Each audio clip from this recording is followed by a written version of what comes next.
Welcome to There She Grows podcast, where we are embracing life's twist with a side of wit.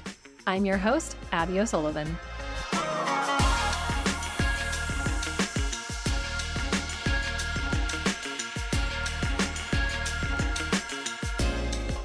Hey there, welcome back to There She Grows podcast.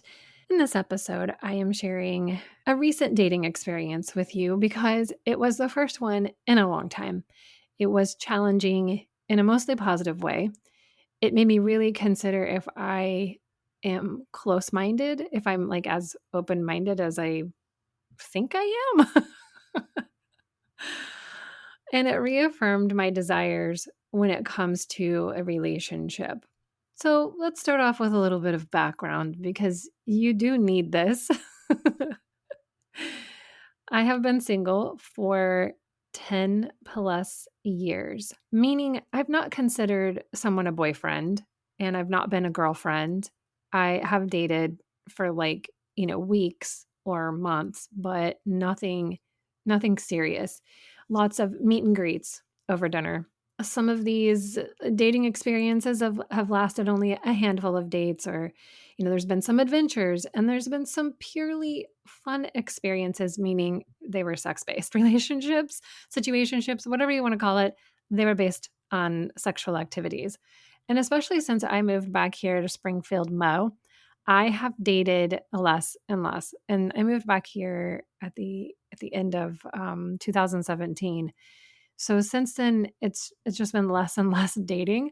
Yeah, 2020 happened and that did sort of shift things for quite a while. But in that time, I also really shifted my focus to, first my own personal health. That year I went through a gut health healing journey because I had really bad eczema going crazy on my face. And I shifted my focus to business growth. And I felt really disenchanted with dating as a whole, starting in that time. And a lot of personal stuff has happened since then. So some of this is going to come up in different episodes, but in 2021, I went through a program that helped me understand my patterns in dating and root causes. It was designed to help us in our love life to find an aligned partner. And I used it more for my personal growth as I was hot on the trail of being a good health coach and also feeling really triggered in this mentorship that I was in. And the succession of these programs, like I entered that mentorship, and then 2 months later, I was in this aligned love program.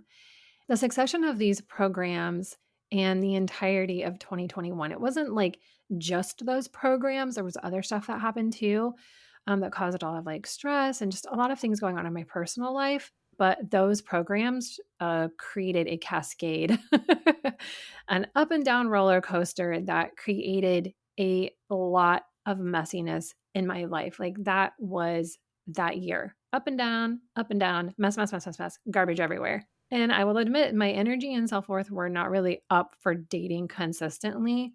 And I was very burned out in 2022, burned out super hardcore. And I feel like I'm still recovering in some ways. And I've gone on a date like once a year average since 2021. I did make out with a guy in California, and that was such a funny time.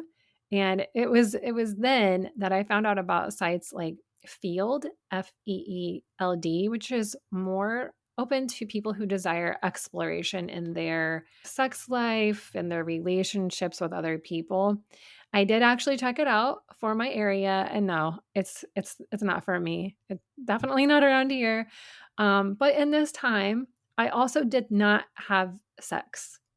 So yes, of course, I could have had, a buddy, or I could have hooked up, but I don't want that. Every time I think about casual sex, I'm just like, oh my God, I just wish, can I just have something simple? I'm like, no, I don't want that. I don't want that in the small town that I live in, but more so, I want a deeper connection and someone who's interested in more than them hitting the finish line while I wonder, what the fuck was that? So before I get into this recent experience, we have got to talk about dating apps. And this might help you understand if you are partnered and feel seen, if you are single, why I have chosen to be single a lot. Also, it ties into this situationship that the premise of this episode is all about. So when I became single at the age of 29 in 2011, after a decade of being attached, I have to add, it was like the Match.com era. And when the ladies in the nail room, as I worked in a salon slash spa, and so these are clients of other people, and I'm just like hanging out. When they suggested that I try Match.com, my reaction was like, people do that and they talk about it publicly. But I tried it and I was active there, and I have tried many, many apps since. And one of my first dates, I could tell you about this one really quickly. I think this was my very first date from Match.com was this guy, I'm going to call him the Porsche guy, because he and if you ever watched Millionaire Matchmaker back in the day with Patty Stanger, which I think she's coming out with a new version, but like her words of quote advice slash wisdom, whatever you want to call it, were ringing in my head this entire date. So I show up to the restaurant. It's a very nice restaurant here in town. It's kind of a like seen and be seen type of place. I'm sitting there waiting. That's the first problem, is that I'm waiting because he's late. And when he comes in, he sits down and he starts talking about this truck that's parked right outside the entrance. It's the owner of the restaurant's truck. It's this big, like fancy truck, whatever.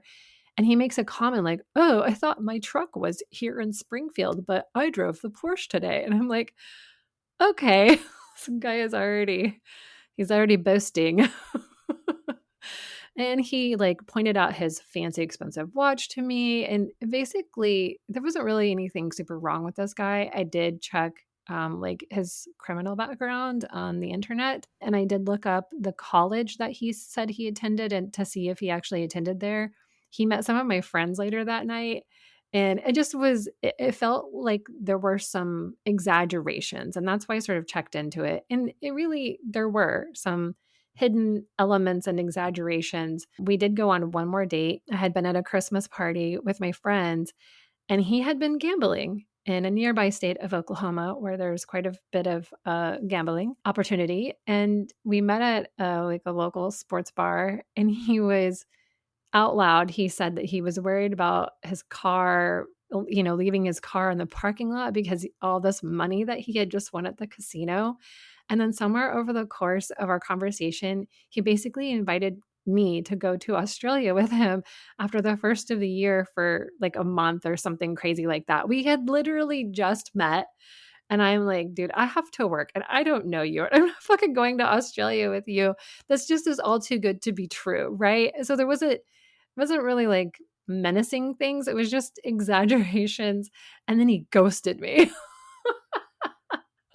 He fucking ghosted. So whatever. So that was like my very first dating app date ever. I've also experienced the absolute delights and wonders of Plenty of Fish, OkCupid, eHarmony, and no, it's not better just because it's paid, especially not in my area. Tinder, of course, Bumble. I don't know why I said of course. Bumble and Hinge. So let's talk about the pros and cons of dating apps. Are there actually any pros to dating apps? Are there actually any pros to dating apps? Sure. Although they may seem far and few between, some people do meet their person, or at least their next person anyway. So it gives you a chance to scope someone out before spending your precious in-person energy. For all of us introverts that like don't want to go out anymore. And it's potentially helpful if you are busy or you don't go out much or you're new to your area or like maybe you just want to have some fun while you're traveling. The cons are swipe culture and hookup culture, which hookup culture people were doing anyway. But now they have flourished and it's making dating apps a tiresome, soul draining place to lose hope. People are on the lookout for the next best thing. Swipe, swipe, swipe, swipe, swipe. There's endless options, or so it seems. I mean, if you are post-divorce, this is like a fucking all-you-can-eat buffet. All you can eat. See what I did there? But these options aren't always the kind of options that you actually want. And if you were on dating apps currently and you just like laughed and you're agreeing with the fact that these options are not always options that you actually want. Yes, yes. I feel you. I feel you. And of course, you can dial it in if you want to subscribe and give these apps your hard earned money to fix your algorithm of people or whatever the fuck happens. You can give them some money. Oh, and I would like to add to the cons list weird photos, gratuitous photos, weird messages, and just too much too soon grossness, TMI, and sexting. I mean, if you're like looking for that, you can find it. Whatever basically whatever you're looking for on a dating app, you can find it. Maybe just for some of us, finding our true love is harder. Anything below that, super easy to come by. So there are people trying to use it intentionally, and I mean like for love, and people who aren't and are A, honest about it, or B, faking that shit to get in your pants. So what are we to do? What are we going to do about this? Well, we can have some damn standards and stop entertaining the bullshit. I used to be way less picky and be like, oh, I'll give him a chance. And then I end up in some weird ass conversation or getting, I've only been catfished like a couple of times just via messages, not in real life. But, you end up ghosting or getting ghosted. Or, I meet someone that's probably nice, but it's a no for one of us. Maybe for me, maybe for them. And we haven't even brought everyone's individual baggage into this yet. And the many reasons that people might want to use a dating app. I feel like that could be a separate conversation, or maybe I'll find a way to tie that in here later. So now, like up here in the present day, well, like last fall or whatever, I'm tired and exhausted by dating apps because it doesn't go anywhere and I'm too picky. And I know what I want. Bad profile pics? No. Hat or sunglasses in all of your pictures? No. Looking for something casual? Nope. Got kids? Nope. Want kids? Nope. Saying weird shit? Nope. And of course, everyone's parameters are different. And sometimes dating apps are fucking pure entertainment. I mean, I have countless stories, you guys, like countless stories. And I'm pretty sure it was just, I was like, well, this is going to be entertaining. I might as well just keep talking to this weirdo because I'm at least going to get a laugh out of it. And probably so will my friends whenever I screenshot these messages. Like, for instance, the time that a good looking guy who was passing through town on his motorcycle, we matched, casually let it be known that he's into pegging within the first hour of conversation. Like, probably not even the first hour. It's a true story. And I made an episode about this for my first podcast. It's like in the first 5. His girlfriend said that she wanted to try it and he did and he liked it. And I'm not sure what the point of telling me was because I like, does he carry the gear in his bike saddlebag, or did he think somehow that I might go ahead and do this with him? Like, you're in town for a few days, you're getting your bike fixed. Maybe you get to hook up with a girl who's going to peg you. Like how many times has this guy admitted this to random internet people? Does it work? Was it a lie? Like, was he real? He brought it up like 2 more times. He didn't just bring it up once. He brought it up again and again. And I don't know if this was real or whatever. It was just entertainment. I was not going to meet him. I was like never going to meet this guy. I was obviously just bored on a dating app and I'm like, let's see what happens here. There's no chance that I will have to put forth my feelings or my heart for this person and chance getting hurt. So let me swipe right on the completely unavailable guy and he's going to surprise me with really like a fantastic story that I can tell for years to come. So I don't know if it was real or whatever, but of course I screenshot it and I sent it to my friends because, just when I think I've heard it all, I get that. I've also had some guy ugh, after like messaging back and forth for a little while, and I was trying to get him to meet me because I was like, I feel like this guy might not be real. And then he said something to the effect of like admitting that he had a micro penis. And I can't remember if I actually knew what that was at the time or if I had to Google it. And I mean, I wasn't gonna diss him for that. You can't help that physical attribute at all. I don't remember even how I responded. I just remember being like in that like where I didn't know how to respond. Like, what am I supposed to say to this? I don't even know if this person's real, and now they're bringing up micro penis. This is wild. Yes, this is what happens on dating apps amongst, like maybe actually not creepy conversations. The general consensus on dating reels, because I'm not on TikTok, so dating reels on Instagram and threads is that people are fucking tired of dating app culture in general. I'm sorry, everyone. I'm truly sorry. I feel you. I don't know if I'm really like in the trenches with you that often, but I feel you. And by no means am I perfect. I still like to test things out here and there. Sometimes we just do it because we want to have a little life experience. I've left a conversation when the dude didn't make a move or something felt like a no thank you. And sometimes, when I've had a bad time in life, I've let people down gently. And then sometimes I've just pieced out because it's kind of disposable, which is like saying people are disposable, which is sad.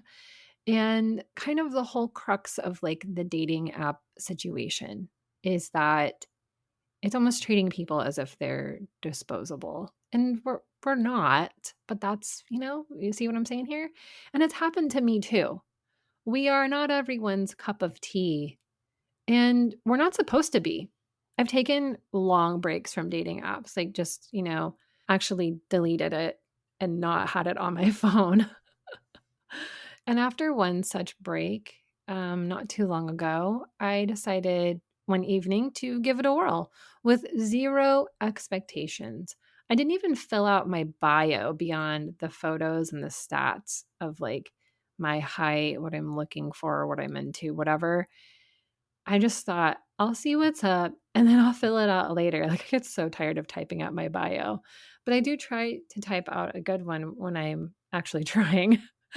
But I matched with this guy pretty quick and I decided to say hello right away rather than wait and then forget and then let him expire. So, like on Bumble, when a lady matches with a guy and then he matches with her also, she has 24 hours to type out a message and then they have 24 hours to respond.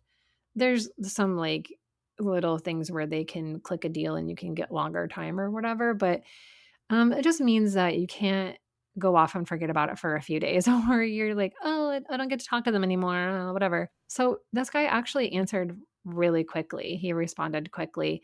And we had a little back and forth based on his occupation that I asked him about in my opening question, and me having a podcast and him having one too, et cetera, et cetera. And I said something about a movie, which led to him asking if that was a first date, which no, it's never a first date. So I said maybe a second or third, which I just want to clarify that this movie is not out in theaters. And a movie is not a meet and greet date, which is what I call the initial meeting. The first date is post that. So like movie at a theater after that, sure. Movie at your place, no, no, thank you. He asked what I typically do for first dates, then what I like to do or whatever, and I didn't correct him on the correct term as I have just laid out to you that it's a meet and greet. I said coffee or drinks, and he said I like coffee. I said where do you like to go? He told me where he likes to go, and then I said where I like to go. And he asked me when I was free, like basically like, let's meet up there. When are you free? And we made plans for 2 days from then. So I just want to emphasize that this is really rare. like capital letters rare that number one, I match with someone that I match with someone. Period. And then that I say hello in time and that they answer back in a timely fashion and with decent conversation. And then, even like more rare, make a move to take it offline so quickly. Not a week from now, like 2 days from then, in a non creepy way. And I'm not saying every dude has to ask me out in the first night of conversation, but it doesn't really need to take days and days and weeks. That's ridiculous. Like I don't want to fucking be on there like chatting forever. It's so dumb. And yes, I will make the move occasionally, but I'm tired of it. Okay. Like I'm a chaser traditionally, and I'm trying to change my ways. So I'm trying to just like let these guys lead. And they just really don't always do a very good job.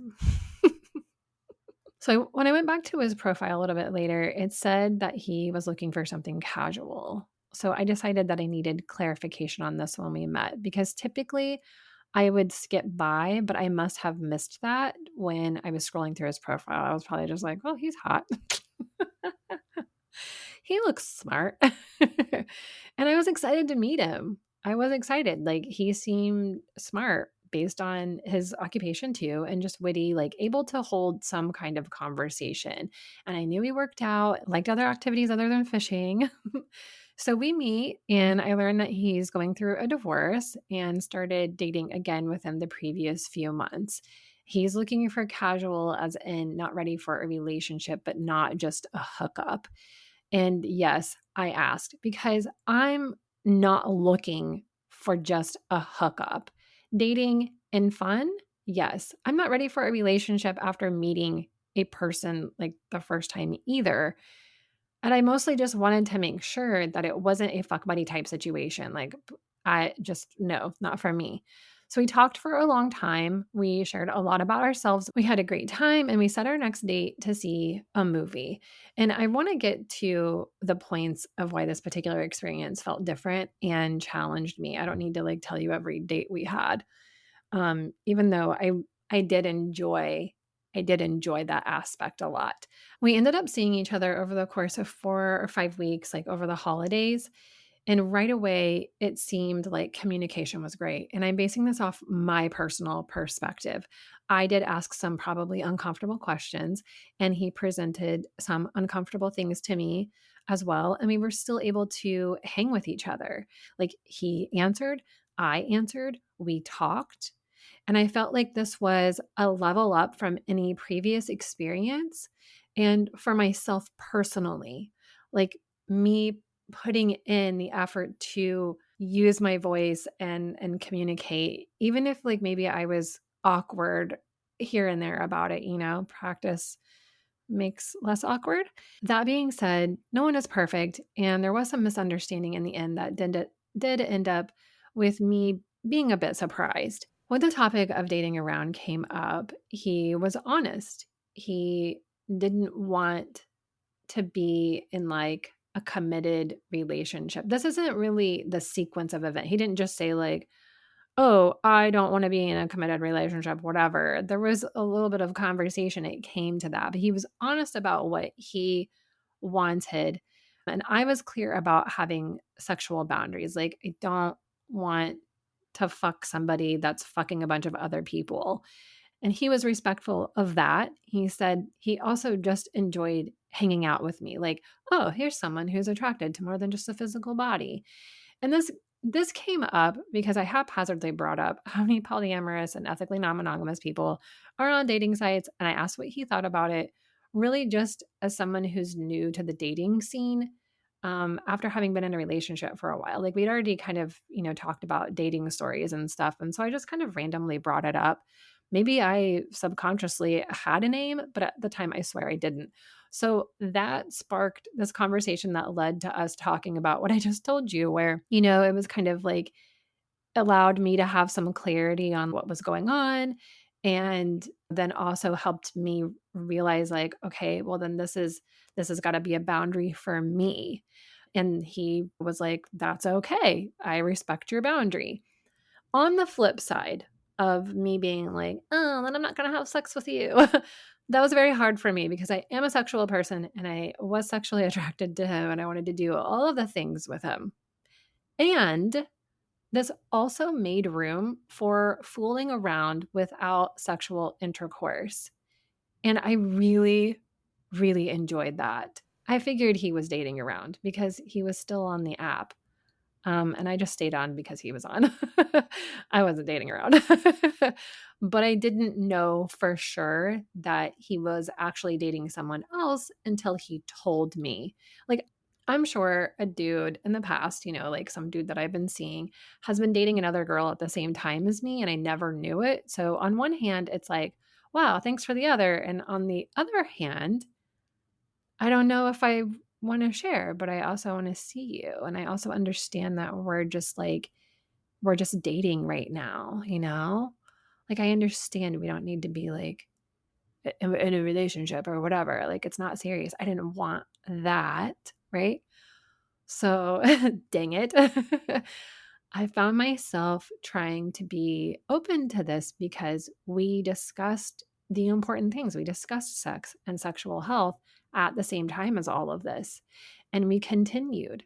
So I have knowledge now. And I know he's seeing someone else and he wants to continue to see me. And we've talked about the important things. And I feel like, okay, yeah, okay, now I have knowledge and I have my feelings to sort out because here is this guy, admitting that he just got out of a long relationship and he just wants to explore. Where I completely understand this phase of life because I've been there. I've been there. That was my early 30s post divorce. Like going on dates, having fun, exploring. I am long past that phase now. Dating around is not the phase that I'm in. I've also historically never been good at seeing more than one person at a time.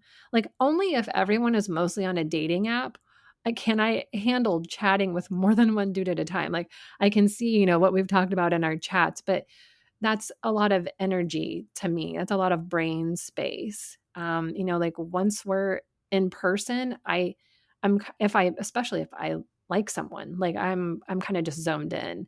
And it's not because I'm like, oh, this guy is the one. It's just because I can't handle too much. And these days, I feel even more so that this is just an energy drain that I do not care to participate in, even though I've been coached not to put all my eggs in one basket. The way that I get around this is by, just usually staying on the dating app. So I found it a bit mind-boggling that one can handle a full-time profession, personal life, extracurriculars, friends, dating app chats with whomever, and two women, while you're going through divorce. Yeah. So was I jealous? Yes. Confused? A little. No, a lot, but we'll get there. Um, did I think that this was going anywhere or that he might choose me over her? No, actually, I didn't. I did not play into that. I'm going to call it a fantasy. I didn't play into that because he told me up front what he was after. So I have the honesty and the information. And then it's just up to me what I do with that, right? So why was I in this? Well, let me admit something that's maybe a little vulnerable to you. I just wanted to feel desired. I wanted to go on fun dates with someone who could hold their own in conversation and keep up with me. And I wanted to kiss and touch and be touched. It had been so long so long since I had fun dating. A long time since I'd had fun, really, maybe. Like life in the fall was really stressful. And this was like a much needed break after that. And then one night, when there was more alcohol involved, more was revealed about this other woman and just how involved they were. There was an incredible amount of vulnerability with other things being shared. I wasn't drunk. I was very tired, which is almost just as bad, but I was not drunk. There was this moment when all of this honesty and the emotions and the very deep looking into each other's eyes, I felt like I trusted him. I don't it made me wanna have sex with him. I don't even know if I can explain that any further. It was just like a switch. We had done other things, but not that, and I was pretty determined, like, I was trying to hold my boundary. And then it was like, all the cards are on the table. What could he be hiding now? He bared it all, and I got uncomfortable as well. After that night, the next couple of days, I was processing all the information, and I had said that I feel good that at least I know where everything stands now, like after finding out a lot more. And he had always said, we can check in with each other.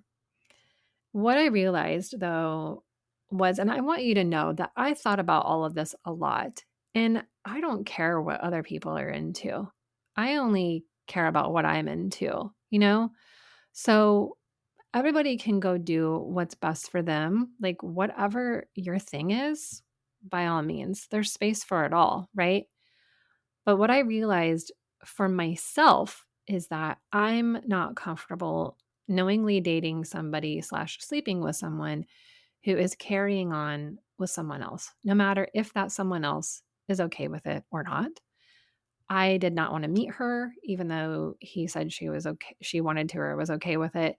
I did not want to be a part of some kind of swinging exploratory triangle to foursome, whatever, or be on, like the side of that type of situation. If I'm going to do that, it will be with someone I'm actually in a relationship with, and we are with each other primarily, not some side chick situation shop. I'm uncomfortable. I'm not comfortable with ethical non-monogamy, no matter what shape it takes. I don't want to share. I don't want to share or be shared. Call me old fashioned, but I'm just like into monogamy. And I'm happy to explore with that one person. And we can see what the future holds for that. But that's what I want. I know that in dating, I may not always be able to control this, as any dude can lie about, and women, but like any dude can lie about dating other people, whether I'm sleeping with him or not. All I can do is know what I want and desire from a relationship. And this whole thing, it felt like a good bridge manifestation. If you've ever listened to Expanded podcast, when they talk about manifesting, they also talk about bridge manifestations. So it's kind of like it's a good test. And it's a good, like, we're almost there type of thing. Like, we are so close. We took turns being sick over the next couple of weeks, and then he ended up letting me know that he needed space to process divorce things, etc. And no, I did not say anything snarky about the other woman or knowing that he was still on dating apps. I took the information that he gave me at his word. I thanked him for telling me and not ghosting me, because I was prepared to have words about that. And I said I understood and I wished him the best, essentially, or whatever. Just like, good luck with your divorce. And I was relieved.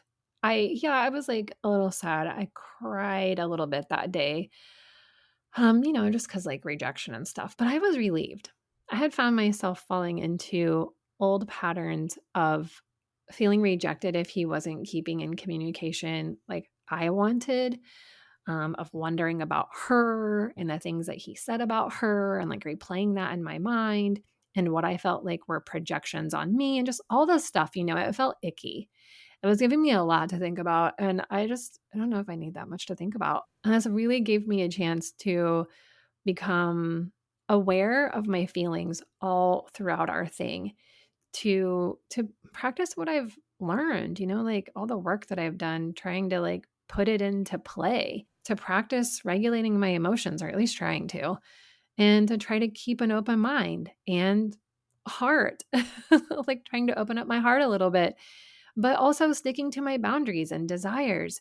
And it gave me a chance to practice saying what I wanted out loud. And it was fun to not jump to sex immediately. Like, I learned some things. I learned some things. I'm taking home some keepsakes, taking some collector's items with me in the form of hand job techniques. I learned some new tricks and I will be using them again. Thank you very much. This also made me realize how far I've come from those early post divorce days. And while it can still be challenging to put into practice my grown up dating tactics, if you will, it's worth it. It's totally worth it. And someone will appreciate all of this one day. I mean, I don't think he didn't appreciate it. I think he did appreciate it. I appreciated it. And someone else is going to appreciate it, along with the fact that I want like an actual relationship. You know, was I sad in the next few days after this? Yes. But I think more about the state of dating in general. No fault to this guy, but it's like, damn, can't a dude my age just be ready for what I want too? Please. Yeah. And one last thing I will say about this dating experience before I lose my voice is that it did kind of inspire this podcast. I was feeling creatively blocked with my other one, just a little bit stagnant. And this experience, boy, it obviously opened up a lot of thoughts for me. And I just felt like, man, I got to talk about this. And I want to talk about other things too. I mean, this is the real shit that we're navigating in our lives, but like in the dating world every single fucking day. Do I know what I want? I do know what I want. How do I communicate what I want? Well, I'm communicating what I want, but this person, is like ghosting me or this or that. And just trying to stand by what we want, trying to navigate other people's shit that they're bringing in along with our shit that we're bringing in. Like, so I do love that it did kind of inspire this podcast to be born and created and give me like a new project or whatever. But yeah, rating is mostly satisfactory. And in closing, I just want you to know that you do deserve what you want and that you don't have to settle just because he's the nicest guy to hold the door open for you in a while. I'm not saying that's how I felt, but that's just how, like sometimes the standards are so low that anything this dude does that is like fucking normal and should be done, we're like, oh my God, you're so nice. And also on the flip side, if it's making you feel icky, that deserves some attention. All right, with that, go forth and conquer. Go forth and conquer, and I will see you in the next episode. Bye-bye. Thank you for tuning in to There She Grows podcast. I hope you enjoyed this episode. If you did, please leave a rating and review. And be sure to share it with your friends and family that you know would enjoy it too. There She Grows podcast is lovingly produced by Wonder Podcast Productions.